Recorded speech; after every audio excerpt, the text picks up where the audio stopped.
Ito na siya, guys. After natin siya malagyan ng mantika or oil, lalagyan naman natin siya ng harina para mawawala yung oil niya.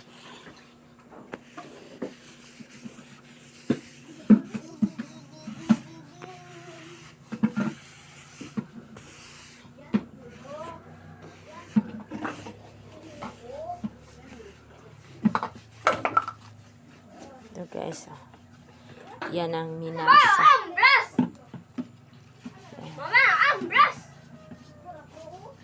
Igamit pa si mong ate. Ayan.